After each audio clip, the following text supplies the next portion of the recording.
हाँ भाई, ये प्रश्न देख रहे हैं, बहुत मज़ेदार प्रश्न है। एक प्रकाश किरण अवतल दर्पण के वक्रता केंद्र से होते हुए दर्पण के पृष्ठ पर आपतित होती है। परावर्तन कोण का मान होगा। ये 2023 का सवाल है। यह आंसर है 60 या 90 है परावर्तन कोण, या 0 है, या फिर 120 है।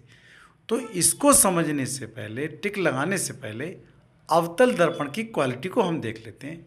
देखो, अवतल दर्पण में दो तरह से प्रकाशीय किरण आपतित होती है। एक तो कंडीशन ये है और एक कंडीशन ये है। ये है अवतल दर्पण और ये है आपकी मुख्य अक्ष। मुख्य अक्ष के समांतर प्रकाशीय किरण ये आपतित हुई और परावर्तन के पश्चात जिस बिंदु से होकर के गुजरती है, मुख्य अक्ष को जिस बिंदु पर काटती है, वो फोकस कहलाता है। ठीक है, तो यहाँ आपतन कोण और ये वाला परावर्तन कोण है। तो आपतन कोण बराबर परावर्तन कोण है। तो ये वाली बात तो इन्होंने फोकस वाली पूछी नहीं गई है। अब दूसरी तरह से है कि जब अवतल दर्पण पर प्रकाश की जो किरण है वो वक्रता केंद्र से होते हुए आपतित होती है, तो भैया याद कर लो।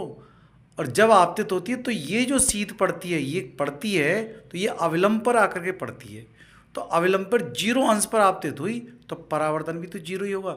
जिधर से आएगी प्रकाशीय किरण उधर ही वापस हुई है, उसी एंगल से वापस हुई है। 0 पर आपतित होती है, 0 पर चली जाती है। और है कौन सा बिंदु? प्रकाश, ये वक्रता केंद्र है जो प्रकाशीय किरण आ रही है। याद रखिएगा, बहुत ही इंपॉर्टेंट है कि जब प्रकाशीय किरण वक्रता केंद्र से होते हुए गुजरेगी तो वो सीधी ही आएगी, परावर्तन उसी दिशा में उसका हो जाता है। ध्यान रखें। तो आपतन कोण का मान कितना हो जाएगा? 0। आंसर हो जाएगा आपका सी। Okay, thank you.